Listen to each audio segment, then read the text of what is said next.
सिर पर सांप बैठा है, उसी प्रकार सबके सिर पर ही काल बैठा है। न जाने किस गली में जिंदगी की शाम हो जाए, ये किसी के लिए पता नहीं। इसीलिए बुरे बुरे काम छोड़ते जाओ और अच्छे अच्छे जल्दी करते जाओ। सबके सिर पर सर्प बैठा है। समय नहीं देखता कि ये बालक है कि जवान है कि बूढ़ा है, समय सबको ले जाता है साहब। इसीलिए जितने अच्छे काम हो कर लो, बुरे छोड़ दो। ना हमारी गारंटी ना आपकी गारंटी। उज्जैन वाला 2004 का दृष्टांत आपने सुना होगा।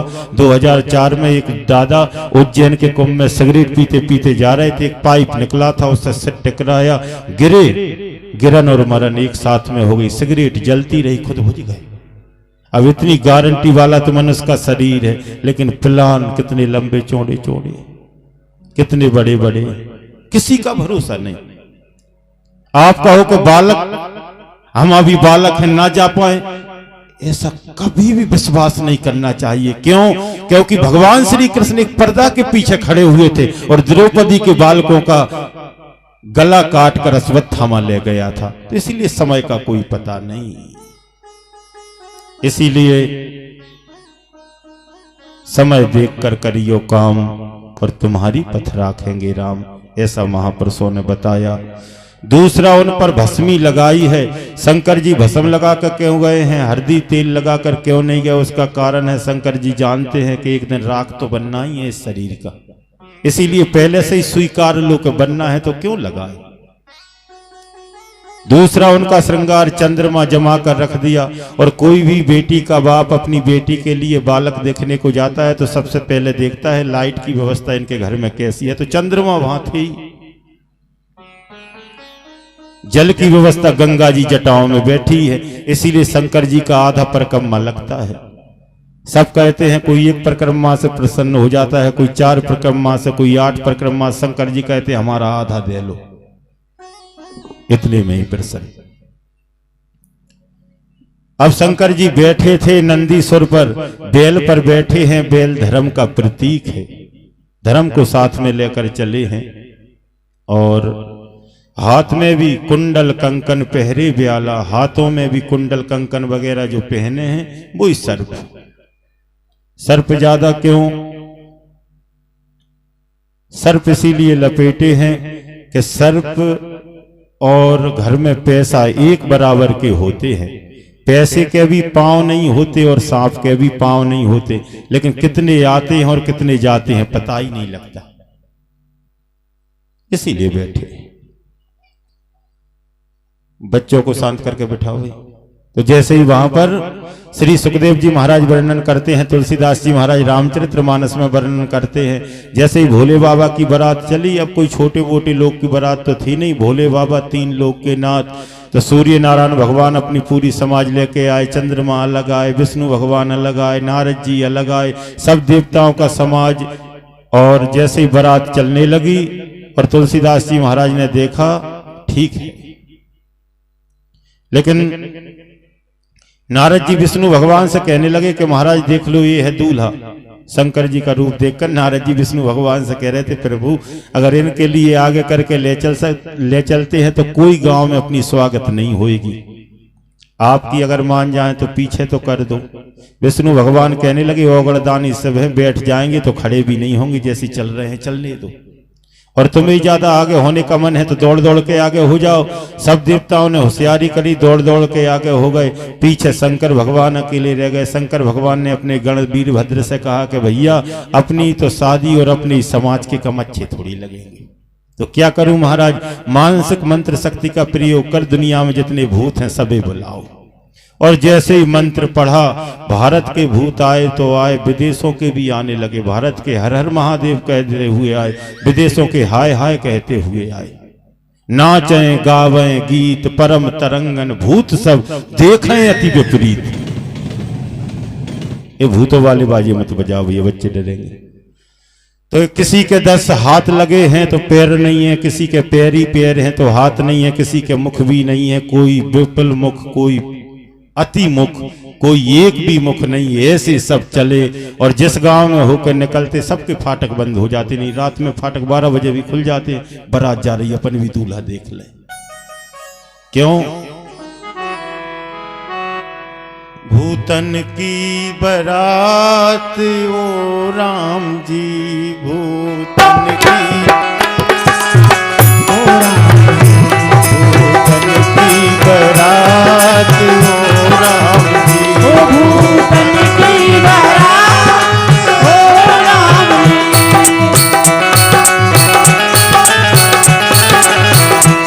भूतन की बारात ओ राम जी, भूतन की बारात ओ राम जी, की बारात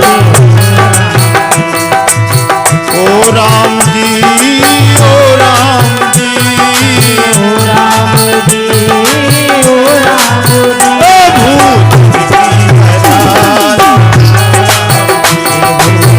की बारात ओ राम जी, की बारात ओ राम।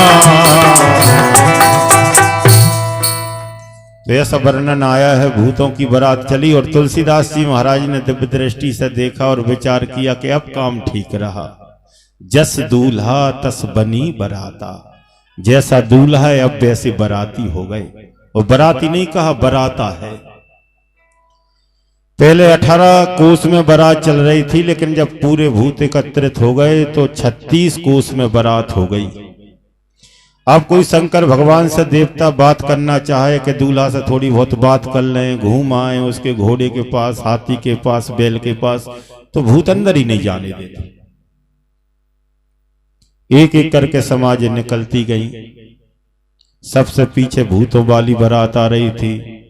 जिस गांव में निकल के जाएं और पीछे वालों के लिए रास्ता समझ में ना आए तो सबसे आगे पीछे वाली समाज में बिना मुख वाला भूत चल रहा था और वो ही पूछता था मनुष्य जो खड़े मिल जाए कहीं, भैया हिमाचल नगर का रास्ता कहाँ है?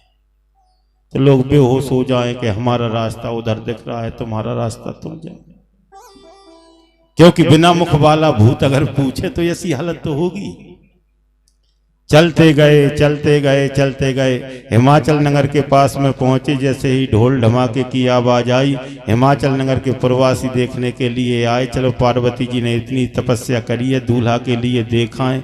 और दूल्हा के लिए देखने के लिए जिस समय आए तो हो क्या गया, दूल्हा को देखने के लिए जिस समय आए और 4-5 बब्बा होशियार आए थे गांव के, जैसे अपने कोलुआ में कुछ बब्बा भगवान कृपा से, ठाकुर जी कृपा से, ऐसे आगे आके कहने लगे। एक बब्बा कहने लगे अपन पूछ के ही देखें, विष्णु भगवान दूल्हा जैसे सजे थे। एक बब्बा कहने लगे पूछ के देखें, यार को डर है पूछ लो। तो एक बब्बा जी ने पूछा, दूल्हा का तो मैं ही हूं। विष्णु भगवान कह रहे भी तो बहुत पीछे है। तो सब बब्बा नाचने लगे कि जब आगे के लोग इतने सुंदर हैं तो दूल्हा कितना सुंदर होगा। नारद जी कहने लगे कि कितने जीवित लौट के घरे जाओगे, पता लगा जाता है दूल्हा देख के। और खड़े रहे थे।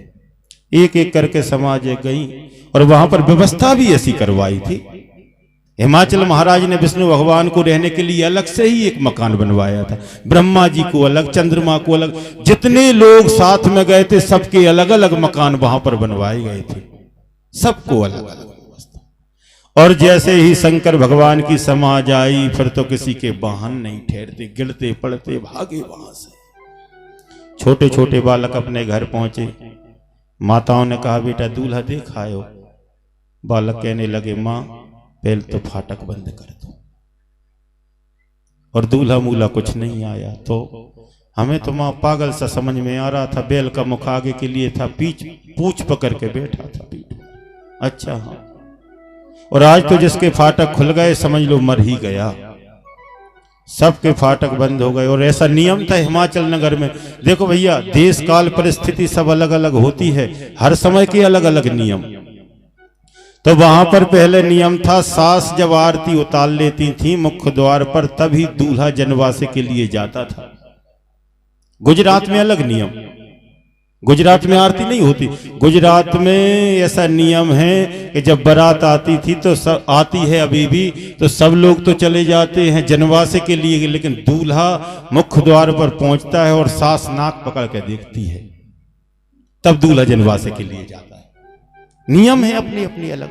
और आप इधर चंदेरी तरफ भावर परिक्रमा में चले जाओ, उधर के नियम अलग है, आपकी तरफ के नियम अलग है। थोड़े राजस्थान में प्रवेश कर जाओ, उधर के नियम अलग हैं। तो ऐसे ही वहां का नियम था। और जैसे ही पार्वती जी की मैया मैना रानी थाल सजा कर लाई आरती का, दूल्हा को देख के बेहोश हो गई, अंदर ले जाया गया। अब शंकर जी भोले भंडारी, एक गण साथ में था, उससे कह रहे थे कि माता जी को क्या हो गया। गण ने बात बना दी कि यहाँ की रीति है, दूल्हा देख के बेहोश हो ही जाते। शंकर भगवान ने कहा कोई बात नहीं। वैसे शंकर भगवान थोड़े बहुत गुस्सा भी होते, लेकिन तो इसीलिए यहां से ऐसी शिक्षा बताई है कि दूल्हा के साथ में इतने ही समझदार लोग होना चाहिए, तो ही विवाह में आनंद आ पाएगा। नहीं वो कहते देख दूल्हा कोई अपमान करता, वो लड़ाई पक्की कराती। तो ठीक इसी प्रकार कह दिया कि यहाँ का ऐसा नियम है। शंकर भगवान ने कहा ठीक है नियम है, चलो जनवासी के लिए पहुंचे जनवासी के लिए। अब वहां पर बहुत ही ज्यादा ज्ञानवान लोग पंक्ति करवाने के लिए जा रहे थे। तो वहां पर 100 पार्टियां थी परसने वालों की, बहुत अच्छे अच्छे ज्ञानी लोग, लेकिन 100 पार्टी वालों की नहीं चली, क्योंकि परसने की किसी की हिम्मत ही ना हो। पहली पंगत में भूत बैठ गए, क्योंकि सबसे ज्यादा भूख उनके लिए ही लगी थी। नारद जी ने कहा पहले तुम खा पी लो, हम तो बाद में देखेंगे।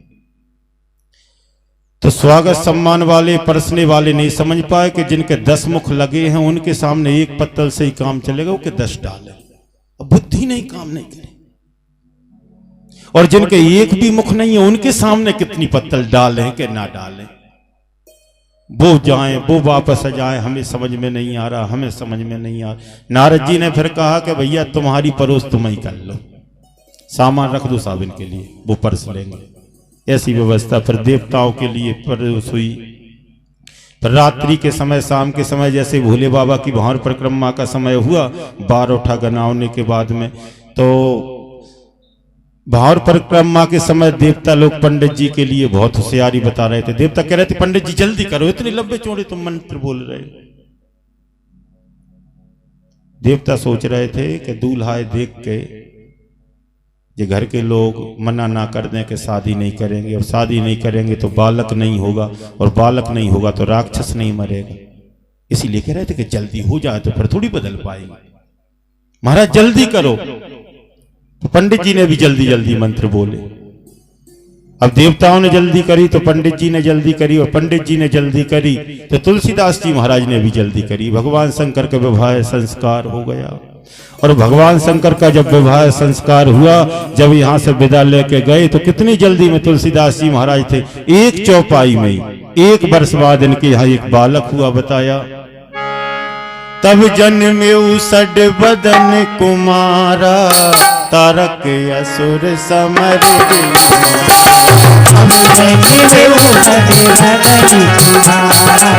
तारक असुर समर जय मारा। तब जन्मे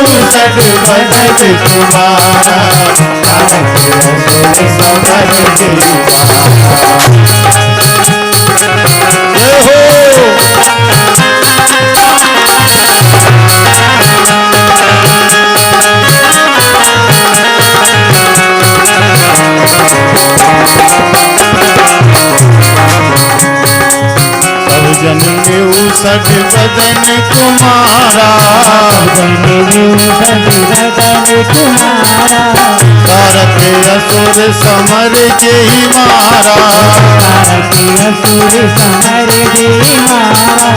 तब जन्मे उसड बदन कुमारा, समर जय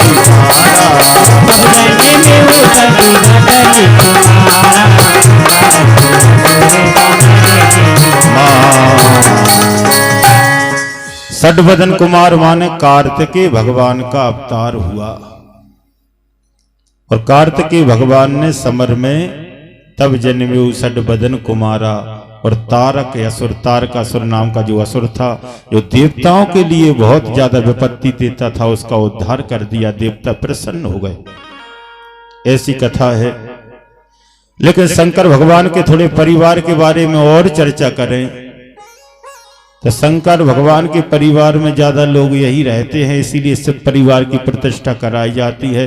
शंकर जी एक, उनके वाहन नंदीश्वर दो, कार्तिकेय भगवान तीन और गणेश जी चार और पार्वती जी पांच।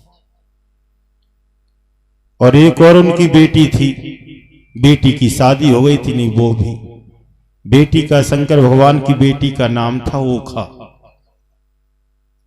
और जो अपने अशोकनगर से होकर ट्रेन भी ओखा एक्सप्रेस से निकलती हैं ये गुजरात में। अब भगवान को हाँ ले जाओ, अब भगवान के विवाह और आ रहे थे, थोड़ी और बैठे रहने दो। बोले श्री वृंदावन बिहारी लाल की जय। तो शंकर जी की एक बेटी थी, दो पुत्र थे, उनका परिवार है।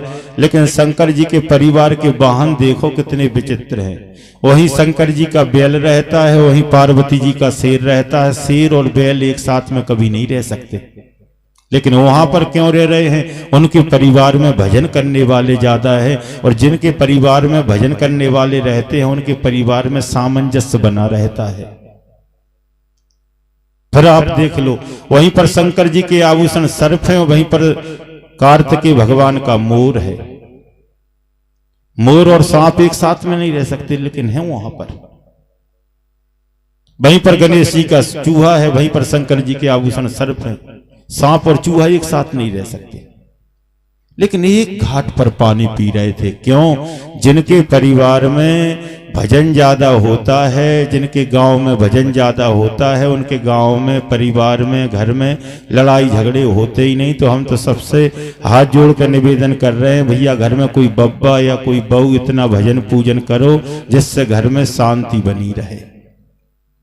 मुरारी बापू जी का भी दृष्टांत है कि एक सेठ जी ने कभी ना कुआं देखा था ना इंजन देखा था। एक किसान के खेत पर पहुंचे, इंजन चल रहा था, और सेठ जी उसी समय किसान से कहने लगे कि दादा तेरी एक बात समझ में नहीं आई, पूरा पानी तो इसका खेत में जा रहा है, एक नली तुमने अलग से क्यों लगा दी? पंखा में से लगाई, फिर मशीनरी में गई है, फिर मशीनरी में होकर कुआं का कुआं में पानी डाल रही है, इससे क्या फायदा? बिना कारण ये खर्चा बढ़ा है। सेठ जी की बारीक बुद्धि नहीं समझ पाई। किसान हाथ जोड़कर कहने लगा, सेठ जी 1 घंटा के लिए नली का पानी कर दो तो इंजन बिगड़ने में, खराब होने में, फटने में समय नहीं लगेगा, तुरंत ही खराब हो जाएगा। 1 घंटा बहुत से बहुत चल पाएगा बिना पानी के। ऐसे ही अगर परिवार में कोई बब्बा ने वो नली जैसा काम ना किया, परिवार में भी ठंडक ना बनाई, तो परिवार भी जल्दी बिगड़ जाते हैं और मिट जाते हैं और फट जाते हैं। तो इंजन को सुरक्षित रखना है तो वो नली बंद ना करें, और परिवार को सुरक्षित रखना है तो कोई बब्बा या कोई बहू या घर में कोई ऐसा भजन करने वाला हो जिससे घर में शांति बनी रहे। और शांति ना बनाई, हम सामने से अग्नि बन के पहुंच गए, सामने वाला पेट्रोल बन के आ रहा है, अग्नि और पेट्रोल मिला दो तो बताओ अग्नि लगने में देर लगेगी? नहीं लगती। तो इसीलिए हम तो सबसे निवेदन कर रहे हैं, भैया घर में बहुत शांति से रहना है, परिवार में, घर में, गांव में अड़ते से हटते रहो, जलते को जल दो, और गारी सुन बहरा बनो जब कुछ गहरे हो। और कमी निकालने वाले तो भगवान की बनी सृष्टि में कमी निकाल देते हैं। आपने सुना होगा, एक गांव से 2 भगत जी प्रयागराज के लिए गए, गर्मी का मौसम था, उन्होंने विचार किया चलो नीचे तक घूम आए। तो प्रयागराज की पृथ्वी में, वहां की गंगा जी की रेत में बहुत बड़े बड़े तरबूज लगते हैं। तो एक भगत जी गांव के कहने लगे कि देख कितने बड़े बड़े तरबूज के यहाँ, ठीक है। और दोनों भगत जी आए और आम की पेड़ की छाया में पास में ही लेट गए। तो एक भगत जी कहने लगा कि दादा भगवान